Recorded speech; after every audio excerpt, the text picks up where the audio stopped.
This episode is specifically um, keeping it together. And so, as in true divine masculine activated fashion, the divine masculine activated web series was created to explore the mechanisms, boundaries, and principles that are needed for us to activate our masculine energy without sacrificing our feminine energy. So it's all around the balance, understanding ourselves, understanding how our self relates to others, and then from there, what we can do with that energy and with that sense of self and community. And that's what kind of brings us here today and why we wanted to have this conversation specifically with Brooklyn Borough President Eric Adams and bringing our good friend Allison J to speak to aspects of unity amongst the community. And so a lot of people may not know this, but JD and I are heavily involved in our organization, Mastermind Connect. It's kind of where Divine Masculine Activated comes from. But in the sense of where is the headquarters for Mastermind Connect, is Brooklyn. And so oftentimes when we say like, New York is the center of the universe. Well, if New York is the center of the universe, then Brooklyn is Wakanda. So what better place to have a conversation about unity in the Black community than amongst those in Brooklyn, specifically with Brooklyn Borough President Eric Adams.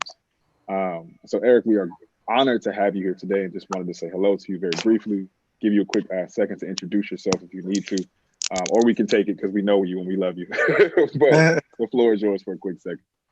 Thank you very much. And it's really a pleasure to be here and engaging in this real conversation. And I want to add where's the center of Mastermind, and it is in our minds. And, if we get our minds right, then it would cascade throughout wherever we are. And so I enjoy the conversations. I enjoy the exercises that the Mastermind Connects participate in from the first day I met the group. And I just want to encourage you to continue to grow and allow other people to just make that connection of the balance.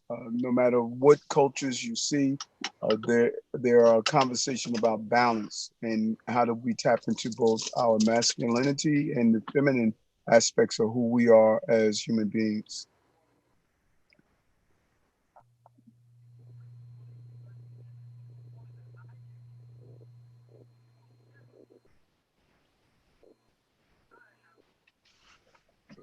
You're muted. Yeah, there you go.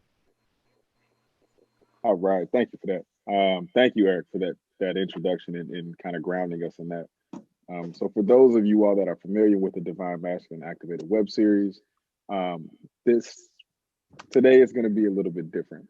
So this is going to be, as you can see, a live forum from Zoom. So we've got a lot of people that are going to be joining in, and it's going to be interactive. So we'll start off about the first 30 minutes dialoguing with Brooklyn Borough President Adams, just on some specific questions we have that we want to use to ground what we're going to do afterwards, which is move into breakout groups. And so through Zoom, we've got an amazing feature where we can kind of break people up into smaller groups to walk through specific prompts and questions that we would love for you all to dialogue about in your breakout groups for a couple of minutes. And then we'll bring everybody back together to have a broader conversation where folks can share out, use the chat feature that is in here now. So for all of the folks who are better aligned to type as opposed to speak, we encourage you to jump in on the chat with anything that you might be feeling or might want to discuss, so we can handle it in real time. Right. And so to kick things back to my good brother JD, who just joined in. Good brother, you set up and ready to rock? Ready. First and foremost, blessed to be here. It's a beautiful day. I see a lot of good looking faces. BP Adams, dedicated as usual. I see you from the cockpit of the Millennium Falcon. So I appreciate you going through the steps that you needed to in order to make sure that you were present today. But yeah, now today, for those who are uninitiated, JD Weatherspoon, one part of the mosaic that is the Mastermind Connect Men's group, flying in solo from Brooklyn, or in this case, Wakanda, as my brother Courtney previously stated. I'm excited to get into this. A lot's already been touched on, so I won't kill y'all by shooting a dead horse. But I'm ready to get into this conversation. I think we did a good job of setting up the tone with, you know, am I my brother's keeper and am I my sister's keeper? And all of that is great, right?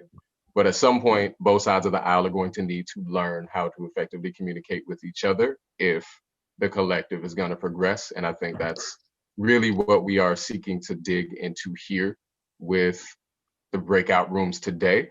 Everybody knows that Courtney and I can pontificate on a variety of topics, and that's also great. But what does that do once the episode ends? And what does that actually mean for you? So we wanted to really put the power into like all of our viewership's hands and see, you know, what gems we can bring to the table in the form of action items that we can use when we turn the Zoom off and we have to step out into the real world where things do not go according to plan and you don't always have, you know, talking points or a map to go by based on who you are and where you vibrate and what that looks like at a community scale. How do we take these same philosophies that we talk about so eloquently on this series and apply them towards real world ends? And that's really where I wanted to take this. So like previously mentioned, we're going to go into, you know, that first set of questions for VP Adams and the Queen Allison J, who also saw fit to make time to be present today. Before we start, Allison, if you could just go ahead, take a minute to introduce yourself so that the world can get to know you in all your glory, and we can get started. Thank you so much. Good afternoon, everyone. It is really a privilege and an honor to be here to share, to not just share my knowledge, but to also learn from everyone that's here, because that's what this is all about. No one person knows everything. And in us coming together and in us sharing and learning, that's one of the things that I am most passionate about. And to see all of these beautiful faces here that have also the desire to want to learn and to come together.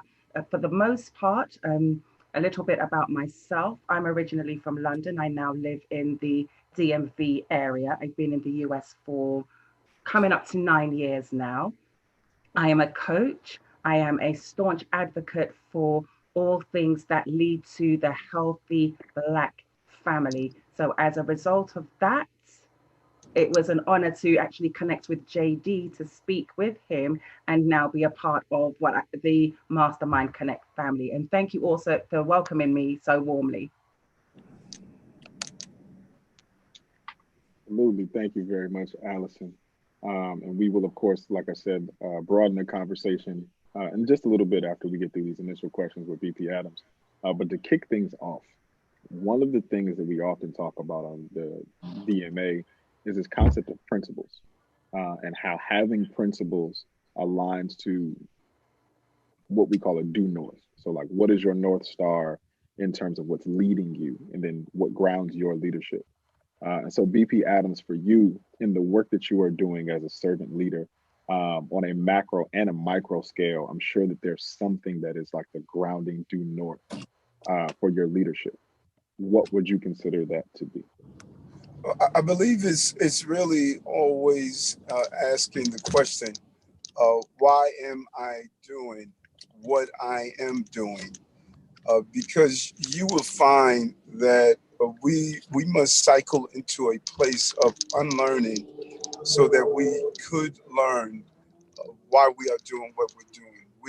We're caught in a tradition. For the most part, we do things because we've always done them that way, and without understanding the real origin of why we are doing what we're doing. And so whenever I'm participating in any action, I'm in a continuous state. Why am I doing this? Am I doing this from self-knowledge, self-awareness, or am I doing this because this is what has always been done? And you will find that you will be amazed at how much we're doing every day that is really handed down from the colonializing effects of what we've come from and what we've always thought to be true. And this is, the universe has shifted into, we need to move into a place of real, true awareness and not just a surface awareness. And that is my North Star of why am I doing what I'm doing, to not only improve the community that I'm a part of, but also to improve myself. Wow, that is powerful. And it's funny that you mentioned aspects of mindset and what we've been conditioned to believe, or how we've been conditioned to perceive things. Because we're going to get a little bit deeper into that later in terms of this concept that we call mechanisms and metaphors. And so what are the mechanisms that we are mentally indoctrinated into? And what metaphors do those create in our society? A la things like fried chicken, watermelon, anger, aggressiveness, these common metaphors that we will see show up in different formats, but what mechanisms created those? And so just a quick FYI to everyone, if you want to drop any questions, please feel free to drop them into the chat. We will put them in order and get to them throughout the conversation today. But thank you so much. And JD, I'll pass it to you for question number 2. All right, ready to receive. Let's slam dunk this. So for you, VP Adams, to what extent did you see healthy relationships modeled among the adults who raised you? And I love that. And please call me Eric. You know, that's what my mother named me. She has 6 children. She loves them all, but she adores me. She loves hearing the name Eric over and over again. You know? But I did, as a child, I did not see many healthy relationships. I saw the relationships that were handed down from unhealthy relationships that really came from the roots of slavery. So there was never really a moment of reflection that my very thoughtful, kind, and loving ancestors were put in a place to really define what a healthy relationship is. And a healthy relationship is not the annual meetings on Thanksgiving or Christmas where we sit around the table and acknowledge things, but it's throughout the entire year.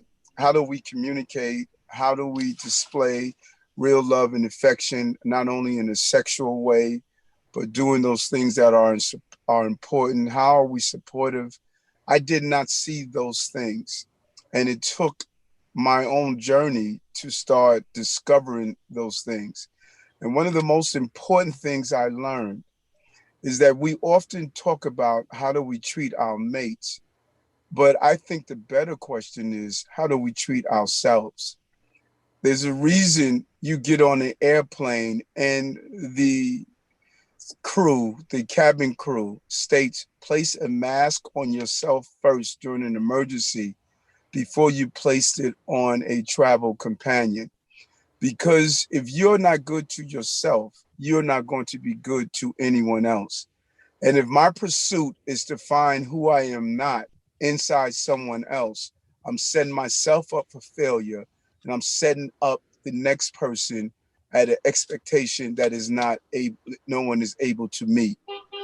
So the first healthy relationship I had to learn, I had to reintroduce myself to myself and learn how to be kind, loving, caring, and to treat myself with the level of dignity and respect that I deserve, to not be abusive to myself, to not allow things that are abusive to be a part of me, and to be very clear on what I expect and don't expect. And then I was able to transcend that out to people who were in my life. Wow, that's beautiful that you were able to, I guess I could say, pivot from what you had seen or not seen growing up into a place of now being more equitable around that. So thank you, Eric.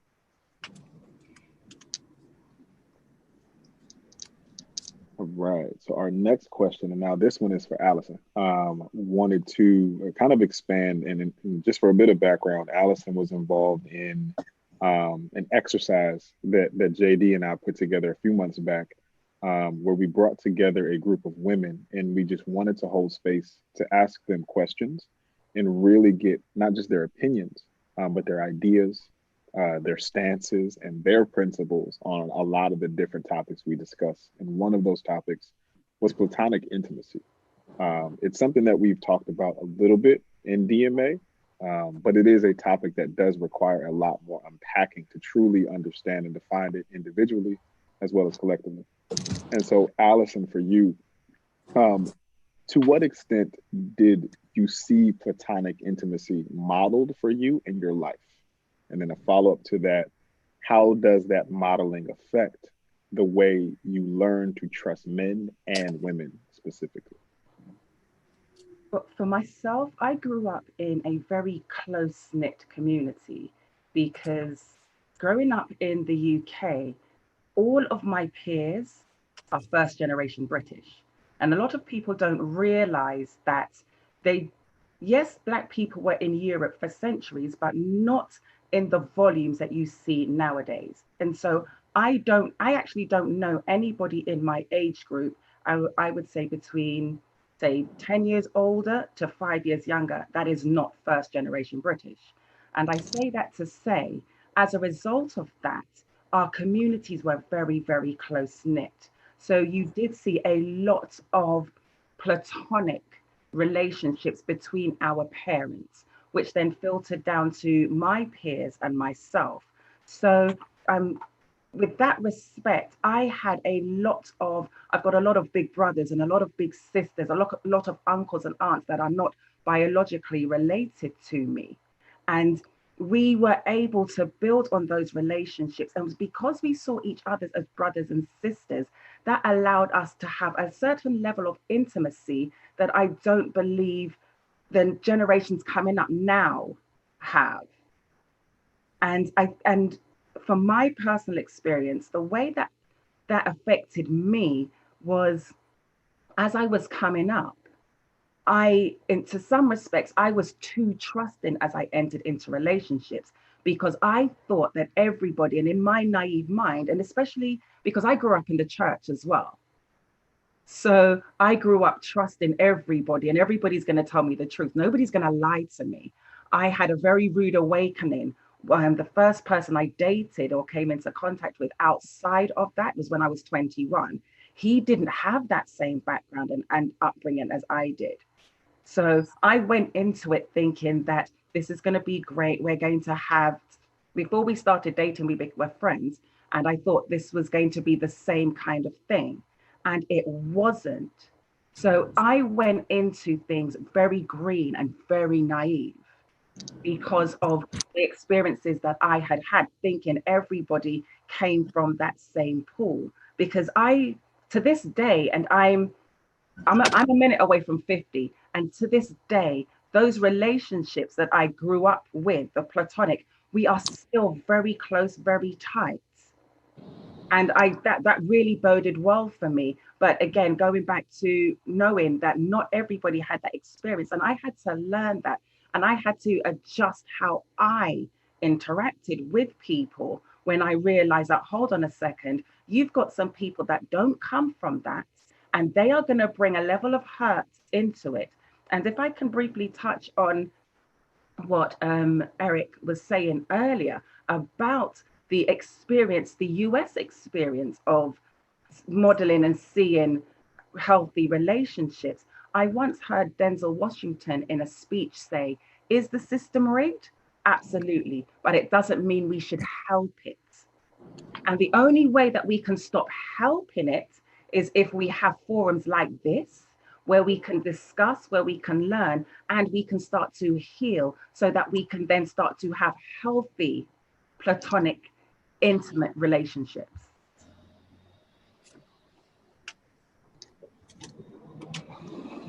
And that is perfect, which is why we invited you to be on here.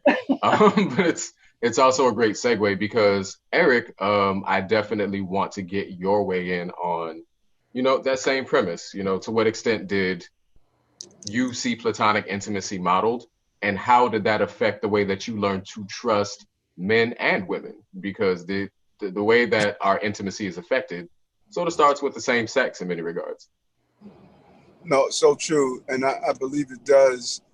And, an apple tree cannot produce oranges. It can produce an apple. And when you look at who we are as Brits, as Americans, as Trinidadians, as Africans, we have to really dig into the root of what produced us. And there are two levels of that root. There's the root of where we come from and what is really programmed into us in our DNA.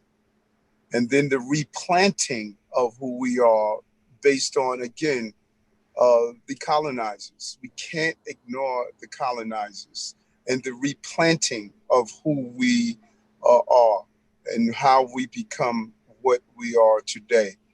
If you grew up in a society that at its roots is misogynistic, it is racist, it is homophobic, it is brutal, it is abusive, then if you don't replant yourself as much as you think consciously, you're not carrying out the actions that are identical to the pot that you were replanted in, you're only kidding yourself.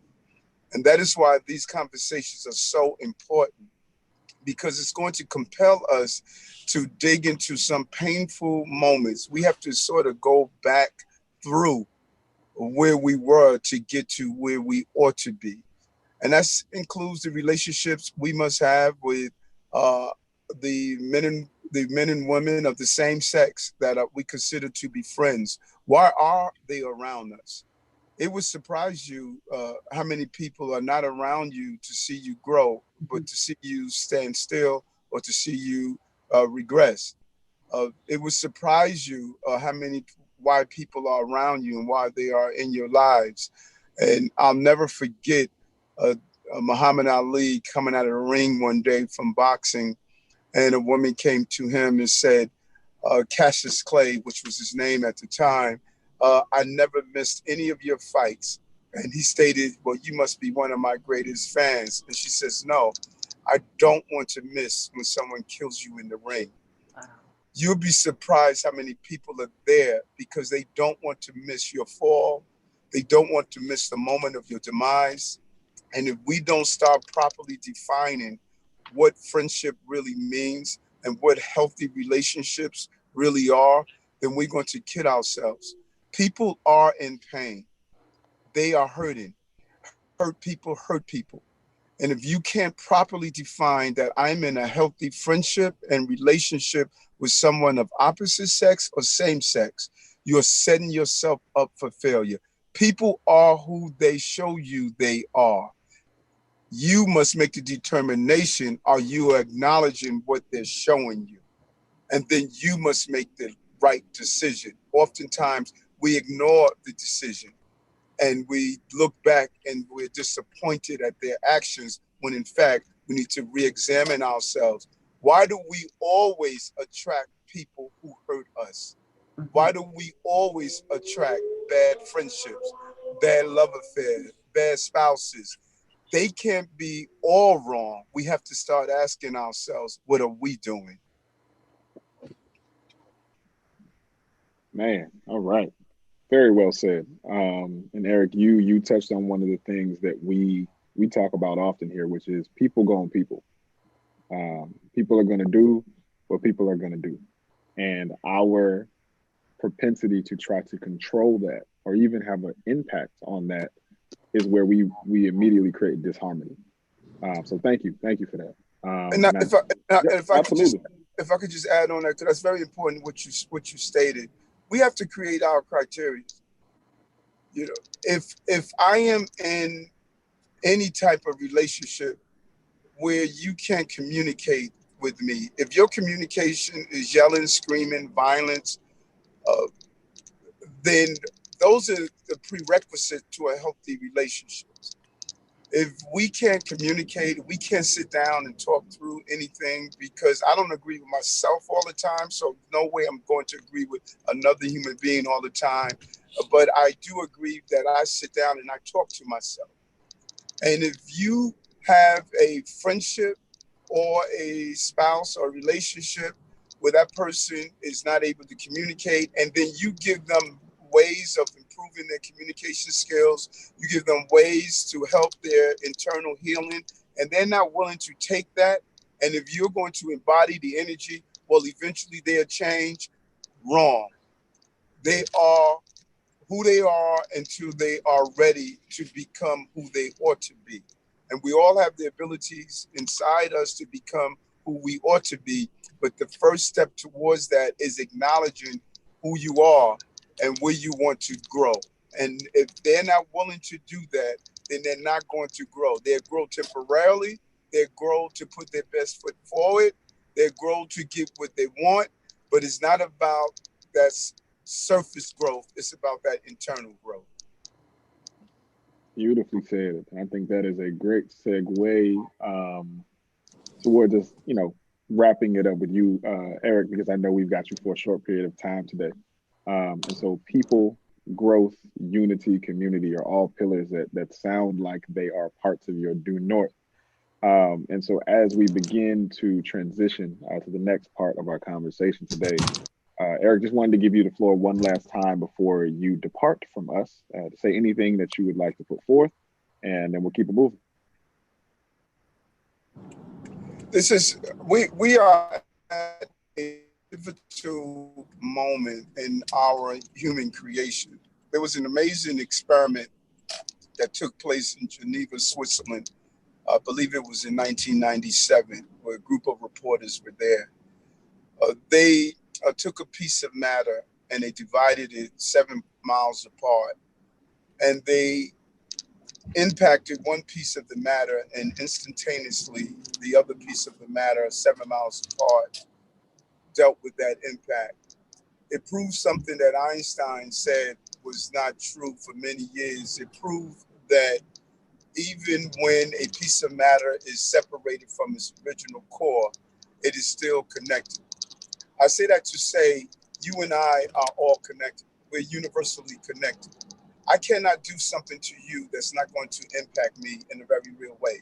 And until we start to understand that our connectivity is so important into how we go about and the success of our lives, we use it and use terminologies called karma. What goes around comes around. All of these fancy ways of just saying we come from a center, we come from a creation, that we're all part of the same existence. And your success, your wellness is tied to my success and my wellness. And that is where we must go. But we must be honest with ourselves. We must go deep to the core of our existence. We must ask ourselves those tough questions. How did we get here? And are we standing on real principles and truth? Or are we just going through the motion? That includes the journey I am on around health. We cannot talk about things that are important, that are external, yet we put poison in our bodies every day. If we're not protecting the gift that God has given us, it doesn't matter how many college degrees we have, how many Brooks Brothers suits we wear, how many red bottom shoes we put on our feet. If we're not taking care of the temple that God has created us, we're starting from a level of hypocrisy. And so we need to re-examine what we're putting in our bodies that's going to impact our minds, our bodies, our spirit. Just as we must protect our physical body, we must protect the anatomy of our spirits, and it all aligns together. That's the yin and yang that we talk about. That is the wholeness that we're seeking and we're looking for.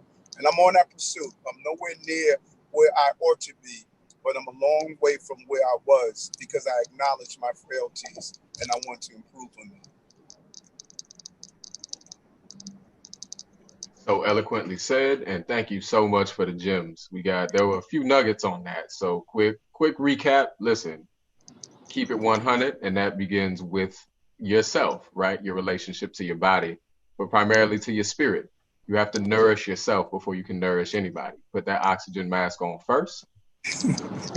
Put that oxygen mask on first. One more time, put it on yourself first. Because otherwise, like you said, we become hypocrites, right? We walk around and we make the IG and the Facebook posts and we tweet all of these things that sound great. But if it doesn't emanate from within, you can tell everybody the best workout regimen on earth. And it may be true, but if you're not working out, that's going to kill your cred a bit. So thank you so much for your time, Eric. We love it whenever you pop through. Be safe and be healthy out there. Thank you. All right. So with that being said, we are now going to pivot To Allison. Okay, cool. So I want to make sure that we give you an opportunity to do your final closeout. I know you have a Pulitzer Prize over there ready for us before we get into these breakout groups. Go ahead, bless us, Queen. Yeah, so I just wanted to add to what Eric was saying about knowing yourself. If I share a bit of my own journey, and until I knew me, I couldn't do anything constructive for anybody else. But that knowing me came from learning my history. And I had to learn my family history as well. Because if I put it this way, um, I'm very open about my story and my journey. My mother was raped. That's how she got pregnant with me. I didn't learn this until I was in my late 20s. And my journey up until that point, I was a very troubled child. I was getting into everything, you name it. I got into bad company, but a lot of it is because I didn't know myself. I really didn't know me. And so, in order to enter into healthy relationships, in order to be able to identify and recognize many things, I had to do the work once I knew the truth. Because I'm going to be honest. Once I knew the truth, I went a bit further off the rails because I couldn't handle what I had learned, and I was so hurt because everybody in the family kept it from me because everybody knew I was the last person to find out. And then once I found out, once I really stopped and thought about it, I had to do the work on myself and realize, hold on a second. So that's why you've been doing this. That's why you were angry with this. But I didn't know because I didn't know me. And I'm not saying by any means I've got it perfect now. I'm still on that journey. I'm still evolving. I'm still learning. But it had to start with me learning aspects of me that explained why I reacted to things the way I did, why I behaved the way I did. So, just to Eric's point, you have to know you and you have to be prepared to do the work on yourself once you do know. Because many people live in that river in Egypt called denial, and many people live there. They hear the truth, they know the truth, and they're like, yeah, but no, I'm good, thank you. Because you know what? Sometimes it's ugly. I mean, in fact, many times it's ugly, and people don't want to start to unpack that ugliness to be able to metamorphosize. Ooh, listen, that river in Egypt is one that a lot of people visit way more than they give themselves credit for. Thank you for that, Allison. I do appreciate it. That the journey of self is one that I wholeheartedly relate to in a lot of different ways. So I appreciate you for grounding us in that. Excuse me. Okay, so now we are going to move into the breakout portion of this. So this is just a quick plug to everybody to wake up. If you are close to your phone, you are going to need it. If you are on screen, that's fine. If you're not on screen, that's also fine. But we are going to be in a space now where we're going to use a model of separating ourselves into smaller groups to unpack conversations so that we can have more dialogue. And then we're going to bring everybody back together so that we can share out amongst the collective, right? We've got a lot of people on here today. We want to make sure that everybody gets the space and opportunity to bring something here and collectively build. But at the same time, we got to make use of the time that we got, right? So if anybody has any questions before we get started as I'm speaking, please drop them in the chat. What you'll notice is going to happen is all of a sudden your screen is going to shift and you are going to be in the same Zoom meeting, but with a lot less people. And so you'll see myself, you'll see JD, you'll see Allison, and then you'll see our good friend Tye Matthews. You can see her wonderful, gorgeous headshot over here on the screen, hopefully for yourselves as moderators. So when we jump into these groups, we are going to be the folks to hopefully move the discussion forward. Each breakout session will be about 5 minutes, enough time for us to collectively dialogue, and then we'll pull back to the broader group for about 5 minutes. So the first question up, and I will post these in the chat so you can see them as I'm speaking them. So give me 1 second. First question up is on love in the Black community. So one of the things that we were starting to hear from Eric and from Allison, and of course, you know, from JD and I often speak about this concept of love and how we view it oftentimes can be on such a large spectrum. that we may lose sight of where we are grounded in love, and where we are kind of floating and not necessarily able to catch our footing in love.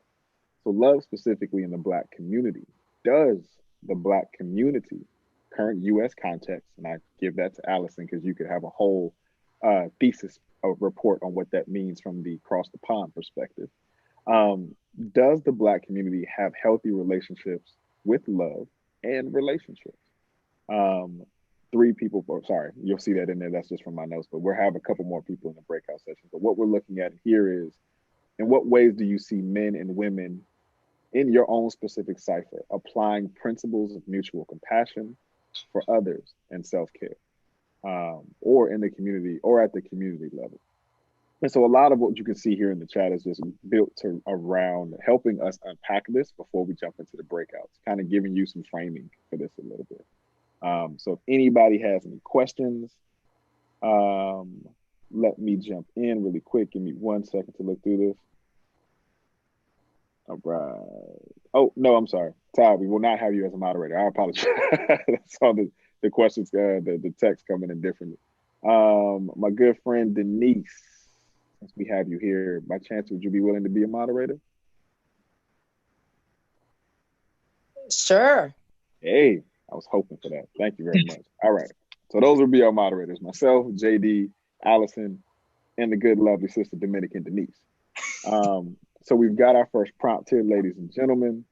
Wizard of Oz, Manny Almonte, if you could go ahead and put us into our breakout groups, put 5 minutes on the clock, and we'll rejoin very shortly. Peace, everyone. We're going to give it a few more minutes for people to come back in from the other breakout groups. So far, I was in group 4. We definitely had some gems. I'm pretty sure the other 3 groups had some heat passed around as well. So I'm excited to see what the takeaways were. If anybody wants to drop any in the main group before we break down into the next set of questions, something that stuck out, any major takeaways, something that they just feel like the world needs to hear. Hey, can I say something? Denise here. Denise, you can always say something. Always. Thank you. So we were in group 1, very amazing. I love to hear from my brothers. They mentioned there was a lot of stuff that I mentioned, and there was a lot of confusion about me personally not dating a Black brother, a Black person at this moment. But one of the things that I did say was a lot of us women have been doing the work for over these years. And me personally, I feel that our Black brothers are just catching up into doing the healing work. So that's probably why a lot of females feel like me, that they're putting it on pause a little bit and just embracing the friendship versus to diving deep into like deep relationships that might not work out while the healing process is taking place. So. I'm sorry. I just wanted to add to that real quick. One of the takeaways that I got is that Black love in general, and that's romantic love, that's family love. It's a process. Okay. And I feel like some days, it's great. It's gravy. Thanksgiving's wonderful. And then I think that other days it could be really challenging, but it's not something that, some of us are just putting it on pause. Some people are saying, I need to just step back for self-care reasons. And then, some of us are just ready to push through. That's what I got from it. I think that's a really good segue, because there are many of us, but you also have to decide how much smoke you're ready and prepared to deal with. There are some who are like, listen, I'm down to figure it out together. We got to crawl through these trenches on our stomachs across the barbed wire. Cool, I'm with it. And others are like, nah, that's too far in the trenches for me. I'm not built for the struggle. And guess what? Both of those are perfectly okay. You have to know yourself with this. And I think when it comes to this love and relationship space, the idea of shoulds versus ours, there's no right or wrong way, save for ways that are inauthentic and inconsistent. So I think so long as there's an appropriate level of transparency and authenticity mixed with leading with love and being as caring as possible, then the rest is just up to like respect and how the other party wants to receive and deal with that accordingly.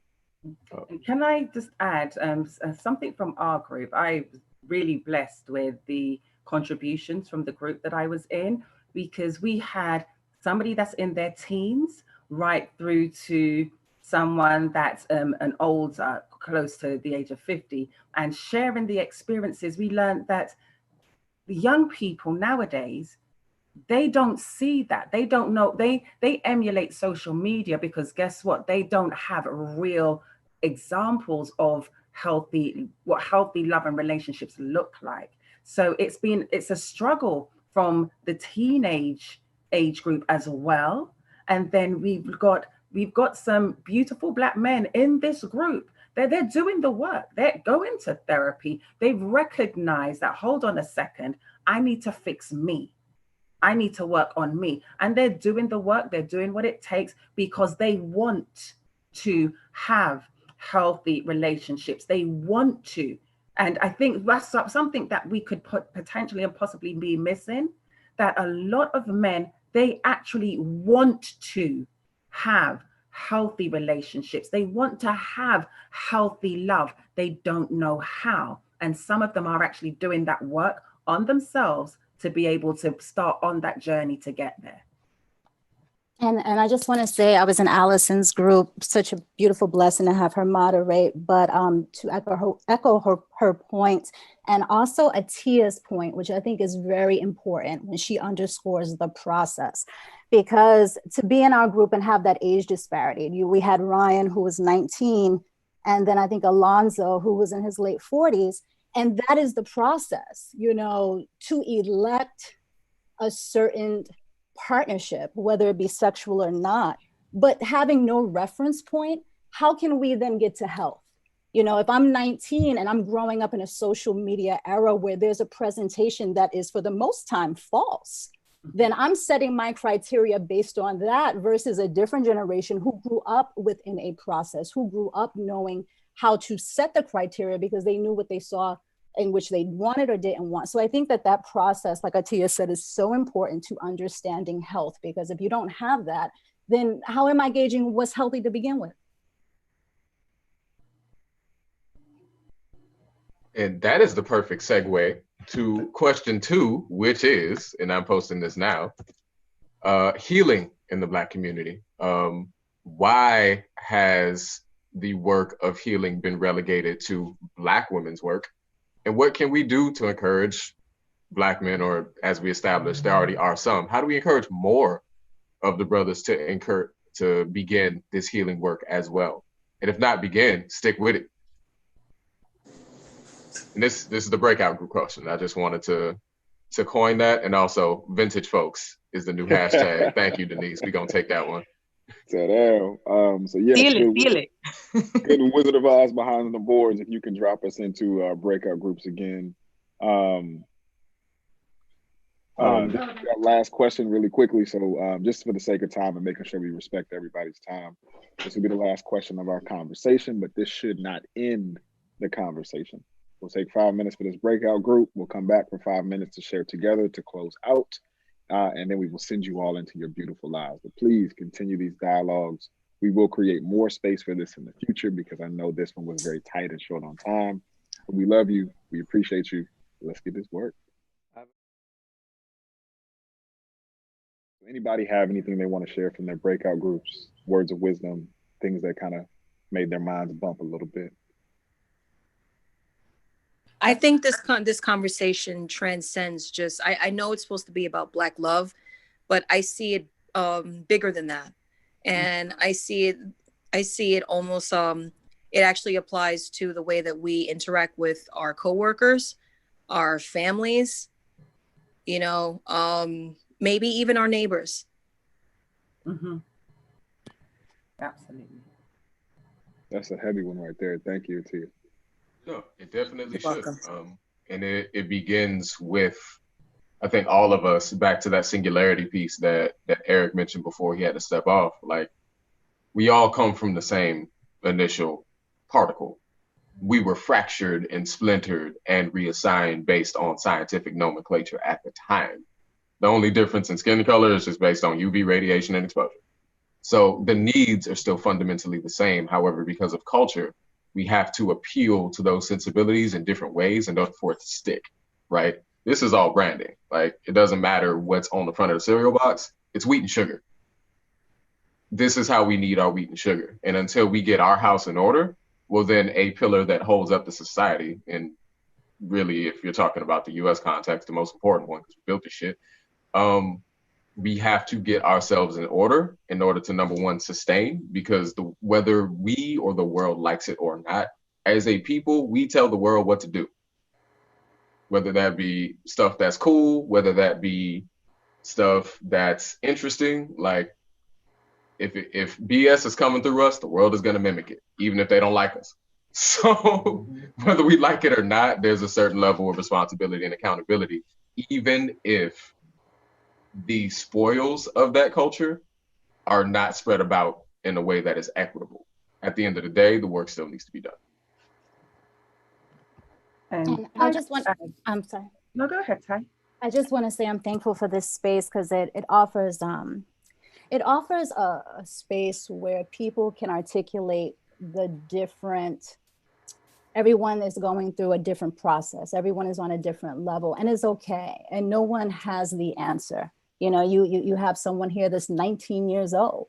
You know, no one has the answer. So if we can all come more frequently in a space of non-judgment, and just sort of comb through where we are in life and where we need to be, like Eric said, who we are and who we ought to be. I think that is a blessing, and I think we should strive towards that more. And Tye's saying something very similar to where I was going with respect to this space is very much needed, because you could have somebody, like we had someone in our group whose fiance had mentioned to him about a week or so ago that he needs to go through the healing and be the healer in the relationship. And this space helped him to think, hold on a second. So she really has a point. There's a lot to what she's saying. And it also then helps other people in this space to say, well, okay, it's encouraging for them to look at it and know that, right, there's something out there, and it's not just me. Other people are feeling this. Other people are going through this. So it's okay for me to do the work. It's okay for me to seek help. It's okay. I am not alone in this. And that is why forums like this are so vitally important. So people have that sense of community that they can turn to know that, okay, it's okay. I'm going to be okay. And there's people here to catch me. That was really well said. And next question, when can we do this again? This is awesome. Funny that you would ask that question. It's amazing how every time we do these things, everything kind of just segues into where we're going next. So, Atiya, to answer your question and to close us out at the same time. So this is officially the end of season 1 of the Divine Masculine Activated. We've had a couple of different parts in this series. It has been a journey. We have learned a lot. We have loved a lot, and we have given each other grace. We're going to take a quick little break to reestablish for season 2, put some things together. But we will be coming back to you top of the year, JD. Do I have that right? Top of the year with season 2. More topics, more discussions, taking a different spin on formats, because of course we would love to do these things in live form, but COVID. So as we get more creative and learn from what we've experienced over this first season, we will create more spaces and opportunities for us to dialogue like this, and trust and believe all of you all will be the first to know about how we put it together. With that said, I appreciate you all for jumping on, for giving us your time. Manny want a plus one. Manny want a plus one. I'm gonna swing it to him real quick for the closeout. I appreciate your time, everybody. All the brothers in here, if you are not involved in aspects of this work regularly, I encourage you. Sisters, continue to do what you do. And I would echo the comments of one good sister in the group, my last breakout. If you are doing any aspect of healing work where you feel overwhelmed, stop. You don't have to do that. It is your choice to do what you do with your mastery and with your energy. Manny, you got it. And thank you, Courtney. I just want to point out a couple of things. Number one, I want to thank you and JD for, always, showing up and being there when we need you, especially with this series of Divine Masculine Activated. It's, very good for the community. I know many of the things that we do, basically most of the things we do, are only for our members within the Mastermind Connect. But as part of giving back, not only do we work with the youth, but we also like to start these conversations and spearhead them. But one thing that I wanted to note here is that this format, I think, is fantastic. I think we should be, when you guys come back at the top of the year, we should be doing a mix of the live streams and these workshops.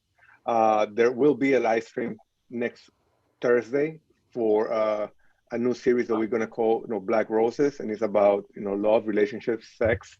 The upcoming chapter, the first one, is going to be called Meeting the One, and Courtney is going to be one of the participants there. And another thing that I wanted to say real quick was for our members right now in this call, tomorrow we start our new series, The Community of Self. It's going to be a study that maybe JD, if you want to add real quick about it, not just for their edification, but for the other participants of the call, for them to see what we do behind the scenes, stuff that we don't do. Yeah, for sure. In public. So for Community of Self, it is actually a book written by Dr. Naeem Akbar, and it breaks down the self into 7 different, essentially, community members. And all of this is geared towards, our personal philosophy on putting our oxygen mask on first before we get to the point of trying to step outside and do something with somebody else's space. It is a 7-part series. It will be a very, very intentional but in-depth dialogue with a similar structure to what this is. But of course, it's a members-only situation, so it's kind of sucks. I'm telling y'all about that who aren't members, and it's like, you can't come. But for all of those who are in our lovely brotherhood, I'm excited to see y'all there. It's gonna be Monday evening at 7 p.m. Thank you so much, JD. Thank you all. So, guys, with that, thank you all. Allison, it was a pleasure to meet you today through this meeting, and thank you for doing your part in keeping us together. Denise, thank you so much for also getting BP to do this as well. You're welcome, guys. Thank you for doing the work and including me. We love you, Denise. Thank you for yelling at people for us. Hey, Allison, you were quick. Thank you so much, Queen. Like you've always, from day one, you came in. She hunted us down, and she's kept me accountable since, and I could not be more grateful for it. All right. Thank you, guys.